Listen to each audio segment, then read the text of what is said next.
तो प्रूफ कैसे डिसाइड किया? वो क्वेश्चन में दिया हुआ है ना, क्वेश्चन में गिवन है ना वो, कि difference of the squares of the diagonals. Question पढ़ो। Difference of the squares on the diagonals माने दोनों डायगोनल्स के स्क्वायर का जो डिफरेंस है, तो बड़ी वाली डायगोनल के स्क्वायर में से छोटी वाली डायगोनल का स्क्वायर माइनस किया is 4 times the rectangle. 4 times rectangle का मतलब जो दो मतलब से जो एरिया बनेगा, 4 times the area of the rectangle मतलब, ठीक है। Content bye either of these sides, इनमें से कोई एक side low, and the projection of the other upon it, और दूसरे दूसरे जो डायगोनल का प्रोजेक्शन पहली डायगोनल पे है, उसके प्रोजेक्शन से उसको मल्टीप्लाई करो, तो जो रेक्टेंगल आएगा उसका एरिया लेना है और इंटू 4 करना है, तो वो उसके इक्वल आएगा। ये बोल रहे।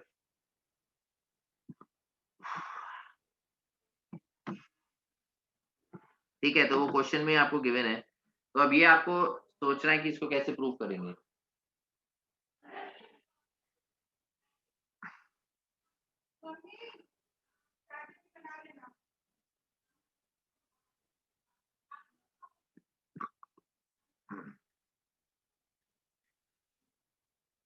तो यहाँ पे अगर हम एलएचएस की बात करें, तो एलएचएस में हमारे पास एस क्यू का अगर मैं स्क्वायर करूं, तो एस क्यू का स्क्वायर का मतलब क्या है कि वो बी वेक्टर के मैग्नीट्यूड का स्क्वायर है, और माइनस अगर पी आर का स्क्वायर करूं, तो पी आर का मतलब क्या है कि वो सी वेक्टर माइनस ए वेक्टर का जो मैग्नीट्यूड है उसका स्क्वायर है। ठीक है। अब बी वेक्टर को हम क्या लिख सकते हैं, ए वेक्टर प्लस सी वेक्टर लिख सकते हैं। बी वेक्टर को बी वेक्टर को हम ए प्लस सी वेक्टर का मॉड लिख सकते हैं, ए प्लस सी वेक्टर का स्क्वायर माइनस यहाँ पे क्या आ जाएगा, सी माइनस ए का मॉड का स्क्वायर।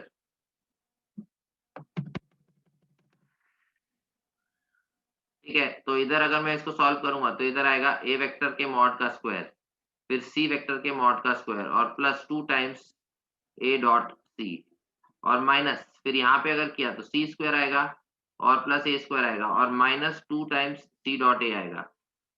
तो सी स्क्वायर यहाँ से कैंसिल हो जाएगा और ए स्क्वायर भी कैंसिल हो जाएगा, तो 2 टाइम्स ए डॉट सी और यहाँ plus 2 times A dot C, तो 4 टाइम्स ए डॉट सी आ जाएगा। ठीक है, तो अब 4 टाइम्स ए डॉट सी। तो अब आरएचएस की अगर बात करें, आरएचएस में हमने क्या लिया है, 4 टाइम्स पी आर। तो 4 टाइम्स पी आर का लेंथ क्या है, पी आर का लेंथ हमारे पास है सी वेक्टर माइनस ए वेक्टर का मॉड। ठीक है, तो सी वेक्टर माइनस ए वेक्टर का मॉड लेंगे और डॉट मतलब मल्टीप्लाई करेंगे projection of S Q on P R, S Q का प्रोजेक्शन पी आर के ऊपर। तो बी वेक्टर का सी माइनस ए के साथ डॉट लेंगे, बी वेक्टर का सी माइनस ए के साथ डॉट लेंगे, और फिर सी माइनस ए के मैग्नीट्यूड से या मॉड्यूलस से डिवाइड कर देंगे, क्योंकि सी माइनस ए के ऊपर हम प्रोजेक्शन ले रहे हैं। करेक्ट, सी माइनस ए के ऊपर हम प्रोजेक्शन ले रहे हैं, तो उसके मैग्नीट्यूड से हम डिवाइड कर देंगे। राइट, तो mod of C minus A mod of C minus A cancel हो गया यहाँ पे। तो यहाँ पे हमारे पास क्या गया, 4 टाइम्स बी। अब बी वेक्टर को हम क्या लिख सकते हैं, ए प्लस सी। तो बी वेक्टर को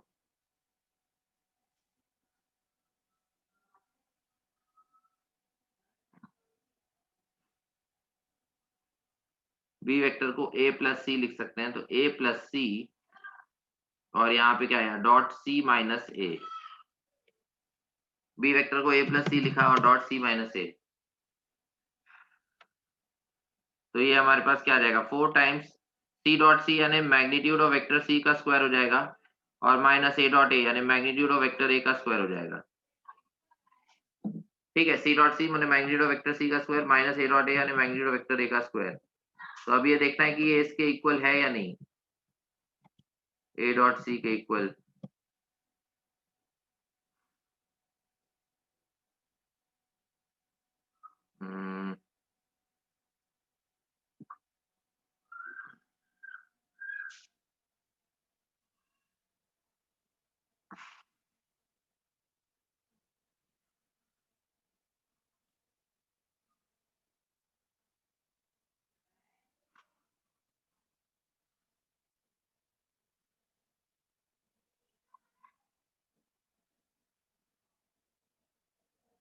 तो यहाँ पे तो ये हमारे पास ए डॉट सी आया है, तो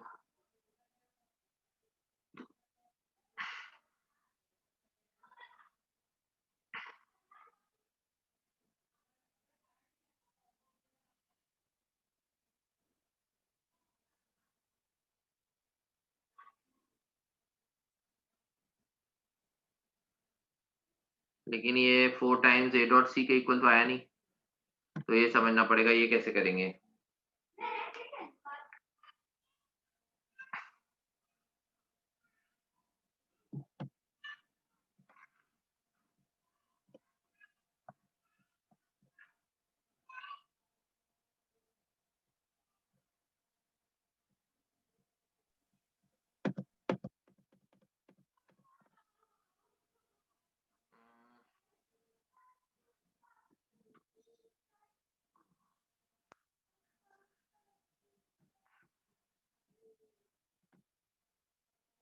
ये प्रूव नहीं, प्रूव कैसे हुआ? एलएचएस में 4 टाइम्स ए डॉट सी आ रहा है, आरएचएस में 4 times mod of C vector minus mod of A का स्क्वायर आ रहा है, प्रूव कैसे हुआ?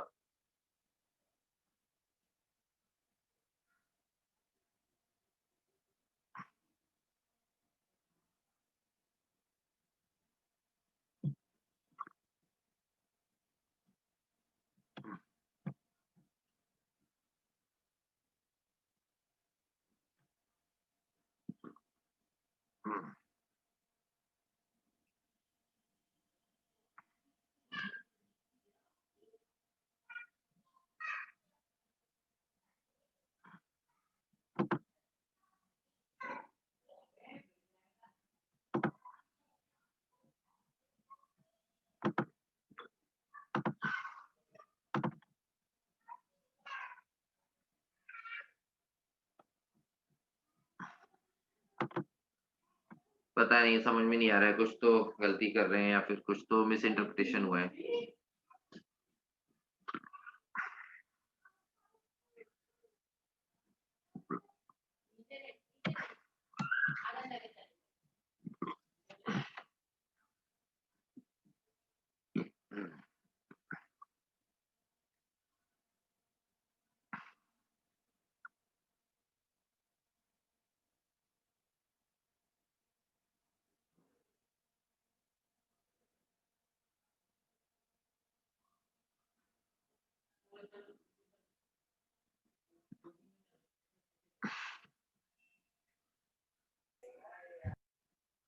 ठीक है, फिर नेक्स्ट क्वेश्चन करते हैं, ये तो ये समझ में नहीं आ रहा है।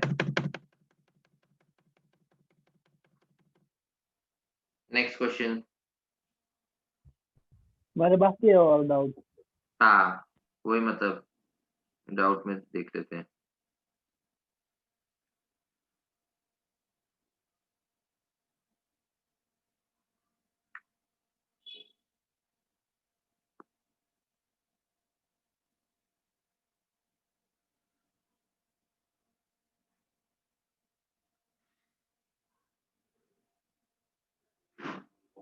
Let O be the origin, ये 2017 एडवांस का क्वेश्चन है।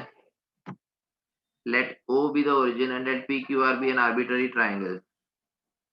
पी क्यू आर एक आर्बिट्ररी ट्राइंगल है,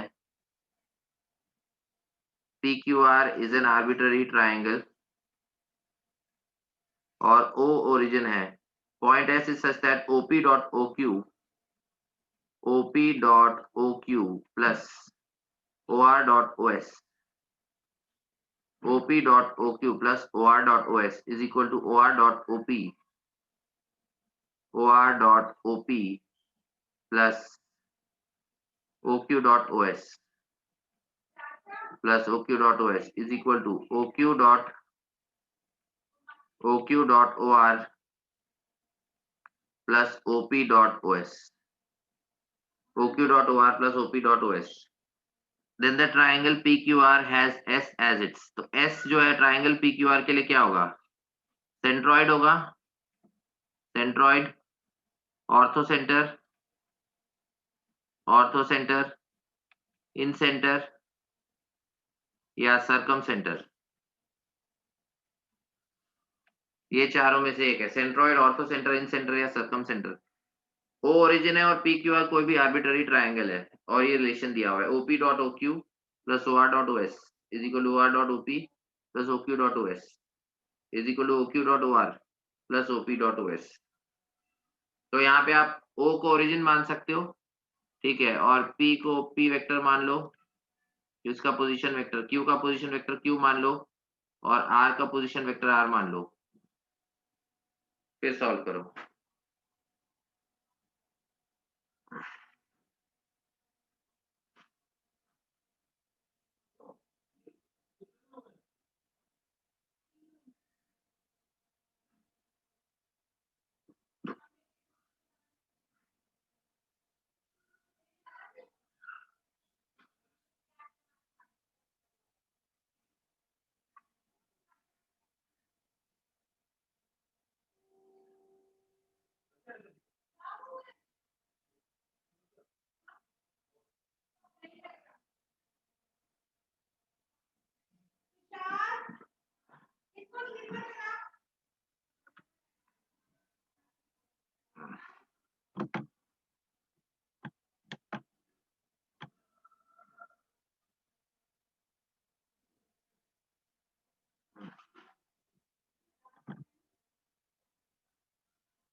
आया किसी का आंसर?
आया किसी का answer? Any answers please tell me. ये रिलेशन आपको दिया हुआ है, ओ ओरिजिन मान लो तो उसके लिए जीरो वेक्टर हो जाएगा, पी के लिए पी वेक्टर, क्यू के लिए क्यू वेक्टर और आर के लिए आर वेक्टर ले लो, ठीक है। तो अब इसमें ओपी डॉट ओ क्यू अगर करेंगे तो ये हो जाएगा पी डॉट क्यू और फिर O R dot O S करेंगे तो आर डॉट एस हो जाएगा is equal to O R dot O P तो आर डॉट पी हो जाएगा और plus O Q dot O S तो क्यू डॉट एस हो जाएगा और फिर O Q dot O R तो क्यू डॉट आर हो जाएगा और फिर ओपी डॉट ओ एस तो पी डॉट एस हो जाएगा,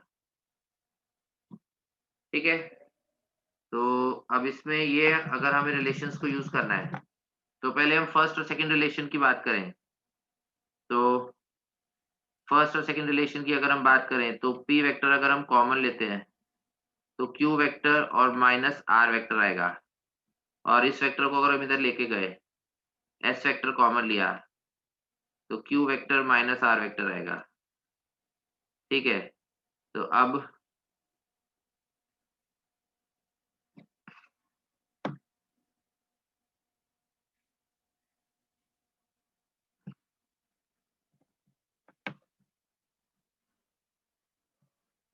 इसमें हमारे पास Q vector minus R vector, Q और आर अलग अलग ये हैं, क्यू और आर वेक्टर तो सेम हो नहीं सकते, तो इसका मतलब पी वेक्टर और एस वेक्टर को सेम होना पड़ेगा,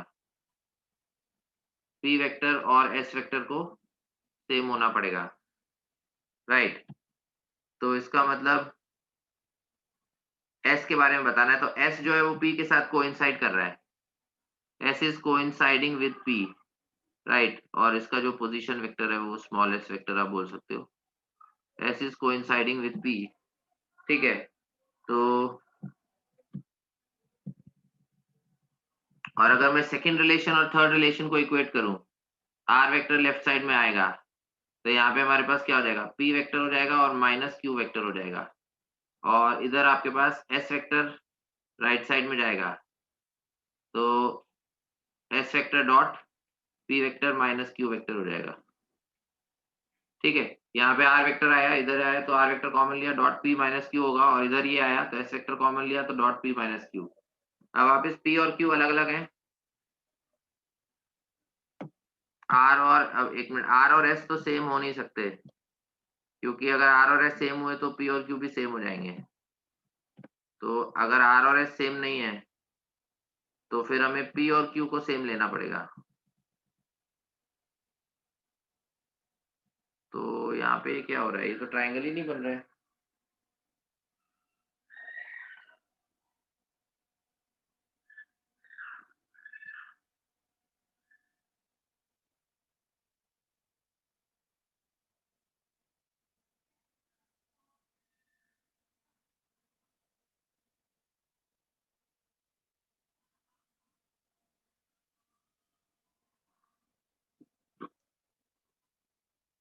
पता नहीं, कुछ तो इसमें समझ में नहीं आ रहा है।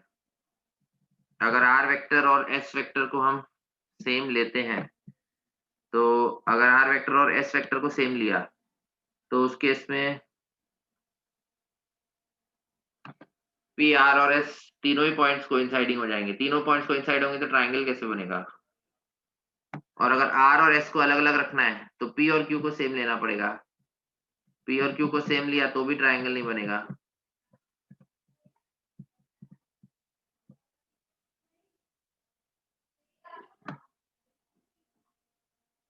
हम्म,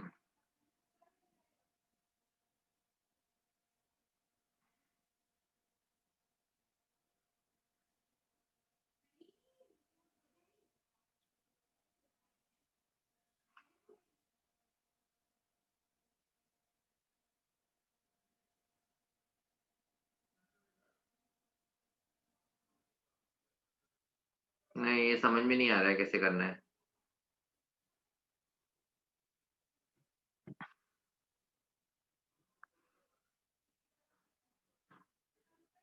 नहीं, नेक्स्ट क्वेश्चन ट्राई करते हैं, तो समझ में नहीं आ रहा है, क्योंकि इसमें तो मतलब ट्रायंगल ही नहीं बन रहा है, तो फिर कैसे ये होगा।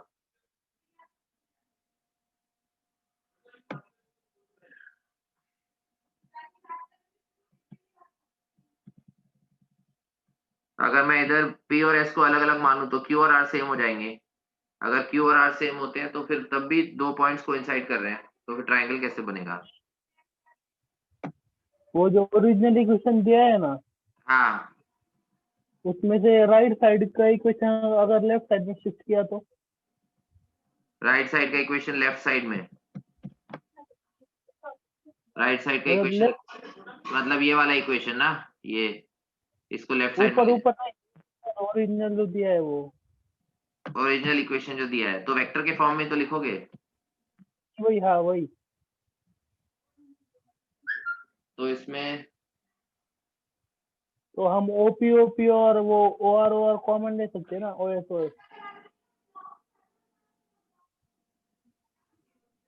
दो टर्म में ओपी कॉमन आएगा और दो टर्म में ओ एस कॉमन आ जाएगा। अगर इसमें OP कॉमन ले तो हमारे पास क्या आएगा, OQ माइनस OR, और इसको इधर लेके गए तो इसमें से OS कॉमन लिया तो आएगा OQ माइनस OR। तो OP और OS सेम आ गया ना, वही तो आ रहा है, उससे फर्क क्या पड़ा, वो तो वेक्टर में जैसे मैंने लिखा है उससे इसमें आ जाएगा, उससे ये मतलब फर्क क्या पड़ रहा है।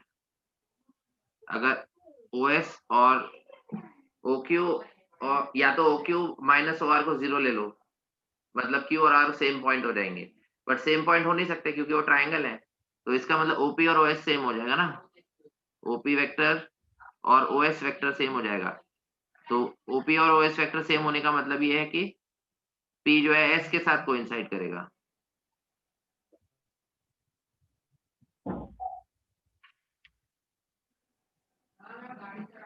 P S के साथ फिर कोइंसाइड करेगा, तो वो तो मैंने ले लिया है, SP के साथ कोइंसाइड कर रहा है, लेकिन तो उस केस में तो फिर ऑर्थो सेंटर आ सकता है अगर ये राइट एंगल ट्रायंगल बन जाए तो, क्योंकि राइट एंगल ट्रायंगल में जिस पॉइंट पे राइट एंगल बनता है वो ऑर्थो सेंटर होता है पॉइंट।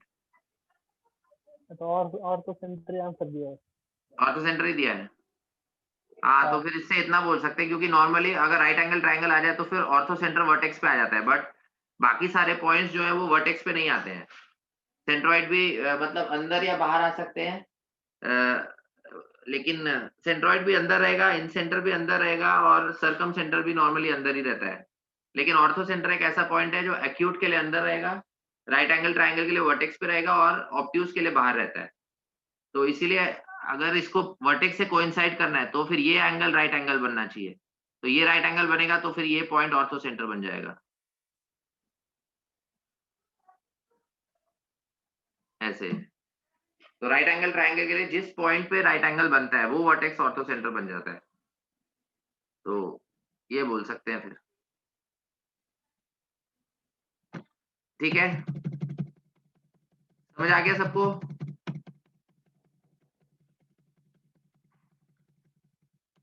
Any doubts? किसी को कोई डाउट है?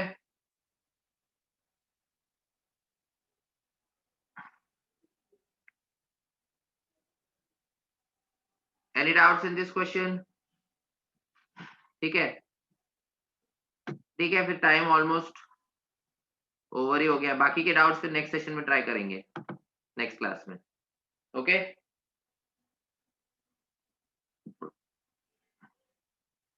ठीक है, मैं सेशन क्लोज कर रहा हूँ। Thank you.